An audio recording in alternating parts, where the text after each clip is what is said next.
Olá, amigo do canal Diretrizes Espíritas.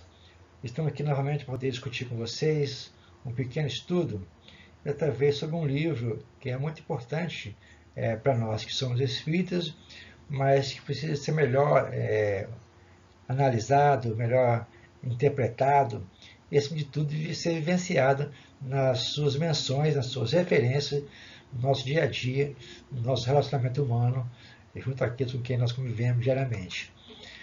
É sobre o Evangelho segundo o Espiritismo, se ele é profilático ou se ele é terapêutico. Lembrando que o profilático tem relação com a prevenção e já o terapêutico tem relação com a questão do medicamento.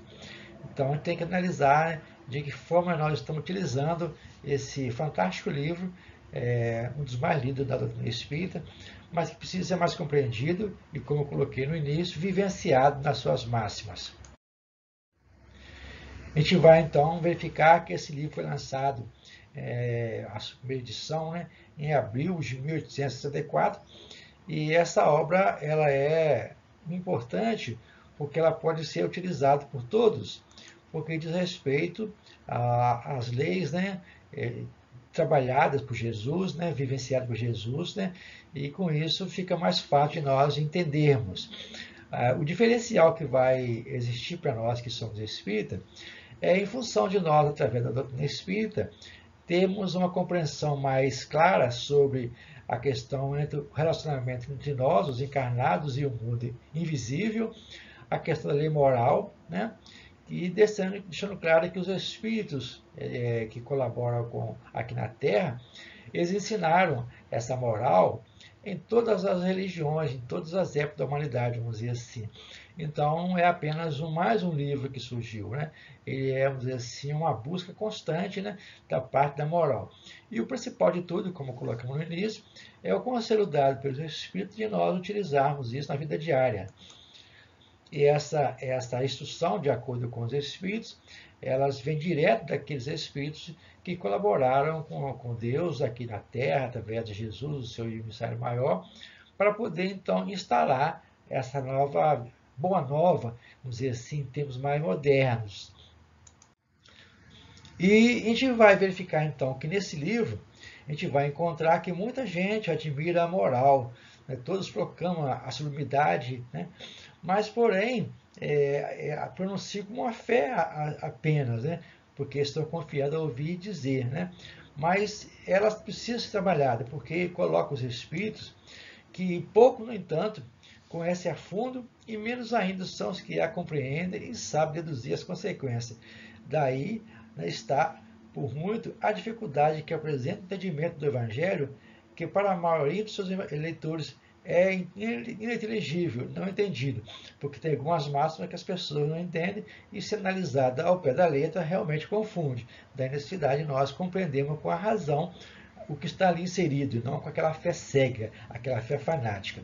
E continua, a forma alegórica e o intencional misticismo da linguagem fazem que a maioria o leia por desencargo de consciência e por dever, como leem em prece sem entender, e isso é sem proveito. Passam despercebidos os preceitos morais, disseminados aqui e ali, intercalado na massa da narrativa. Ou seja, ele não pode ser lido como um livro assim, ao acaso, vou ler aqui agora, né? E pronto, para poder dizer, li o Evangelho hoje, fiz uma prece hoje, fiz meu dever de casa hoje. Não, ele tem que ser lido e compreendido, né? Daí a necessidade de verificar se ele é terapêutico ou profilático. Tem que aprofundar nessa análise desse livro para não ficar meramente um livro, né, sem nenhuma ofensa, uma Bíblia espírita sem nenhum comentário a mais, a não ser do que está ali lido, né, de forma literal. E coloca, então, nós temos que analisá-los de forma especial para poder entender a sua origem, entender o que ele se coloca. Lembrando sempre que é uma questão moral ali trabalhada. Não tem a questão religiosa, é a questão moral mesmo. Ele, então, desse livro, o Evangelho segundo o Espiritismo, na introdução lá dele, né, Kardec teve assim, o carinho de fazer a explicação de como ele se divide. A primeira parte do livro, eles são os atos comuns da vida de Jesus. Ou seja, ele é um ser encarnado, como todos nós aqui na Terra, E tinha o seu dia a dia, relacionava com seus pais, com seus amigos, com seus colegas de trabalho, enfim, ele tinha uma vida comum. Um ato mais comum dele era participar de festas nas bodas de Caná. Então sempre, né, estava Jesus sendo uma pessoa, não estava assim alheio ao que estava acontecendo. Ele convivia e estava junto ao povo. Isso que é importante. A segunda são os seus milagres, que através da doutrina espírita e da ciência ficou comprovado que realmente esses milagres é de causar admiração, mas nada que interfira a lei divina. Ou seja, o que ocorre é a manipulação do fluido vital que nós estudamos anteriormente, e nessa manipulação consegue curar as pessoas, daí ter sido taxado de milagres. Mas à luz da doutrina espírita, isso é um fato normal, um fato cientificamente comprovado. As predições que ele fez as predições, inclusive, que ele seria assassinado, vamos dizer assim, muitas coisas iriam acontecer, e também as suas palavras que foram tomadas como dogmas e fundaram, né, a igreja, vamos dizer assim, aquele que foi trabalhado, né, de forma equivocada. E, por último, o seu ensino moral. Então, Kardec faz a seguinte análise. As 4 primeiras, pode ser deturpada, de controvérsia, porque você começa a verificar se aquilo é real ou não é, você começa a cair no campo das discussões sem levar a lugar nenhum. Mas porém, a parte moral, esta é inatacável. A moral é a única, ou seja, não tem como você julgar por terra ou adulterar isso. Então, diante desse código divino, a própria incredulidade se curva. Então, na hora que você trabalhar a parte moral, que está ali inserida, a gente pode verificar que todos os cultos religiosos poderão ter uma única bandeira, uma única crença, porque ela é lei, uma lei moral. E não vai ser motivo de disputas, né? E nem originar as questões dogmáticas. Então, vamos trabalhar sempre o ensino moral que está ali inserido no Evangelho. E ali, então, a gente verifica que as pessoas agarram muito a parte mística e não verifica que ali está colocado uma coisa que é, para que eu possa melhorar, eu preciso reformar a mim mesmo. E continua o Espírito, né? Nós, então, temos que analisar que esse livro, ele tem lá uma regra de como você deverá proceder e vivenciar a sua vida pública e privada. Ou seja, ele ia listar todas, né, o princípio básico de todas as relações sociais que se funda a mais rigorosa justiça. Então, o Evangelho trabalha essas questões importantes, vamos dizer assim. E, finalmente, ele é um roteiro infalível para a felicidade futura, certo? Isso tem colocado. Uma coisa que eu gostaria de colocar aqui rapidamente, não é que ele vai salvar a pessoa, que ele é a única verdade, não.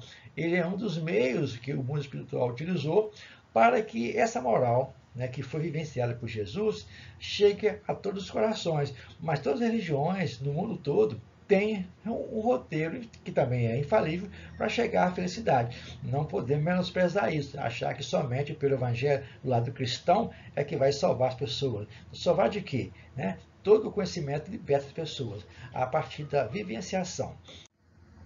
E aí a gente escolheu aqui alguns itens para poder ser colocados, para analisar aqui rapidamente, para despertar a curiosidade pela leitura. Primeiro, né, a gente tem que analisar se ele é profilático e terapêutico. Então a gente começa, né? O homem pode suavizar ou aumentar o amargor de suas provas conforme o modo que encare a vida terrena. Está lá inserido no Evangelho segundo o Espiritismo. Segundo, eu vos digo em verdade que são chegados tempos em que todas as coisas hão de ser restabelecidas no seu verdadeiro sentido, para dissipar as trevas, confundir os orgulhosos e glorificar o justo, nos convidando, né, a analisar de forma importante esse momento. Com o Espiritismo, a vida futura deixa de ser um artigo de fé, deixa de ser uma mera hipótese para ser uma realidade, né, real, vamos dizer assim. E temos a testemunha através das comunicações que se obtém nas reuniões mediúnicas e nas mensagens psicografadas, principalmente aquela que trabalha para Chico Xavier, quando aqui entre nós, a fim de consolar as pessoas e confirmando a vida futura. Ele tem, assim, um grande mérito a seguinte reflexão: em fazer o bem sem ostentação, ou seja, fazer o bem, né, e não querer aparecer em função daquilo que você fez. Tem que ser uma coisa bem assim oculta, e isso quando você faz, de forma sigilosa, tranquila, certo? É um motivo de uma grande superioridade moral.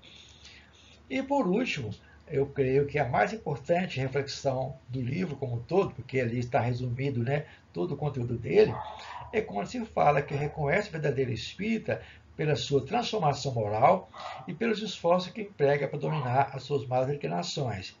Enquanto um se contenta com seu horizonte limitado, o outro que aprende alguma coisa de melhor se esforça para desligar-se dele e sempre o consegue, se tiver firme à vontade. A gente verifica, então, que esse livro, o Evangelho do Espiritismo, ele tem todo um manancial, um roteiro a ser seguido, não como um livro de salvacionista, certo? Ele tem que ser colocado que é um livro que contém todas essas máximas de Jesus, mas também tem outros livros. Mas nós, como somos espíritos, precisamos entendê-lo na sua origem e não somente como se fosse uma, entre aspas, uma Bíblia espírita. Não é por aí. Tem que analisar a sua essência e principalmente naquilo que diz respeito a você aplicar aquilo que você lê e compreende o Evangelho. Fique um abraço e até outro momento aqui no nosso canal Diretriz Espírita.